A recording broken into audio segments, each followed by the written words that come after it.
हाय। आप देख रहे हैं कहानी और सबक। यहाँ आपको अच्छी और मुनफरिद कहानियाँ देखने को मिलेंगी। मज़ीद अच्छी अच्छी वीडियोस देखने के लिए उसे सब्सक्राइब कर लें। आज की कहानी का उन्वान है चालाक पड़ोसन। ये एक गांव का वाकया है जहां शबाना और बानो रहा करती थी। शबाना थोड़ी सी तेज तरार थी, जबकि बानो बहुत ही सीधी सादी सी थी। शबाना हमेशा बानो को अपनी बातों में लगाती और उससे काम निकलवा दिया करती थी। वो दोनों चूंकि पड़ोसन थी, तो वो अक्सर गांव वालियों के साथ मिलकर कुएं से पानी भरने जाया करती थी। और शबाना वहां पर जितना भी पानी भरा करती थी, वो बानो को अपनी बातों में लगाती और उसके जरिए अपना जितना भी पानी होता वो अपने घर पहुंचाती थी। बानो बेचारी सीधी सादी सी थी, उसकी बातों में आ जाती थी, जिसकी वजह से अक्सर उसके घर में लड़ाई झगड़े रहा करते थे। बानो समझती थी कि शबाना बहुत अच्छी है और मेरी बहुत अच्छी दोस्त भी है, तो वो उस पर बहुत एतबार करती थी। मगर शबाना दिल ही दिल में उससे नफरत करती और शबाना को जो चीज अच्छी लगती वो बानो से मीठी मीठी बातें करती, उसे अपनी बातों के जाल में फंसाती और वो चीज ले जाती थी।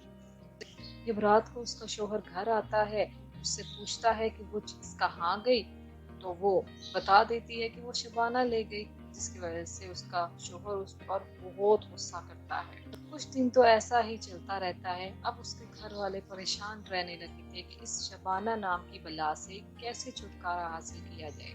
बानो की सास और उसका शोहर उसको बहुत समझाया करते थे। कभी कभी तो वो उनकी बात मान लेती थी, मगर शबाना फिर से अपनी दोस्ती का ऐसा रूप दिखाती कि वो फिर से उसकी बातों में आ जाती। उसकी सास और उसके शोहर ने सोचा कि अब इसका पक्का इंतजाम करना पड़ेगा और शबाना की दोस्ती का नकाब इसकी आंखों से हटाना पड़ेगा। उन्होंने शबाना से बात की कि बानो को कोई बहुत बुरी बीमारी लग गई है, जिसकी वजह से उसके पास मत जाया करो, बीमारी तुम्हें भी लग जाएगी और हम जल्द ही उसको अपने घर से निकाल देंगे। जबकि बानो बेचारी को तो हल्की सी खारिश ही हुई थी और वो भी जल्दी ठीक हो जाती।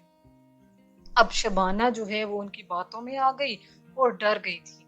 अब वो बानो से दूर दूर रहने लगी थी, जबकि बानो परेशान थी कि ये क्या हुआ। पहले तो ये मेरी बहुत अच्छी दोस्त थी और हर वक्त मेरे साथ रहा करती थी, लेकिन अब इसको क्या हो गया। कुछ दिन ऐसे ही गुजर जाते हैं और बानो का शोहर और उसकी सास शबाना को अपने जाल में फंसाने में कामयाब हो जाते हैं और उसे कहते हैं कि जैसे ही बानो को हम घर से निकाल देंगे, तुम अपने शोहर से तलाक ले लेना और बानो के शोहर से शादी कर लेना। बानो का शोहर थोड़ा पैसे वाला था, तो शबाना ने सोचा क्यों ना इसी बात का फायदा उठाया जाए। उसने अपने शोहर से भी बात की और उसे कहा कि मुझे तुमसे तलाक चाहिए। अब उसके घर में भी परेशानी शुरू हो गई थी और जब ये बात बानो तक पहुंची तो वो तो हैरान रह गई। उसे तो पहले यकीन ही नहीं आ रहा था। बानो शबाना के घर जाती है, शबाना से कहती है कि शबाना, ऐसा क्या हो गया कि तुम मुझसे दूर दूर रहने लग गई हो और मैंने सुना है कि तुम अपने शोहर से तलाक ले रही हो। उसने कहा हाँ। उसने कहा खबरदार मेरे पास आई, मुझसे दूर रहो, तुम्हें बहुत बुरी बीमारी है और वो मुझे भी लग जाएगी। तुम खुद तो मरोगी, मुझे भी मार डालोगी।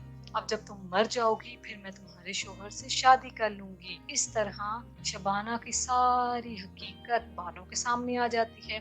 बानो को बहुत दुख होता है और वो इसी दुख में घर वापस आती है, अपने शोहर और अपनी सास से माफी मांगती है और शबाना से दोस्ती खत्म कर देती है। जबकि शबाना का शोहर उसको तलाक दे देता है और उसे घर से निकाल देता है।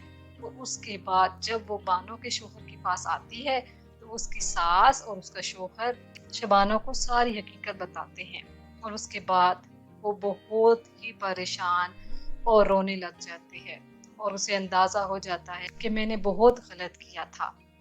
अब उसके पास ना कोई ठिकाना था रहने के लिए और ना ही वो उस गांव में रह सकती थी। इस तरह बानो खुशी खुशी रहने लगी और शबाना दर दर की ठोकरें खाने पे मजबूर हो गई। उसने बानो से तो माफी मांग ली थी, लेकिन अब اسے اس دنیا میں اکیلے ہی رہنا تھا۔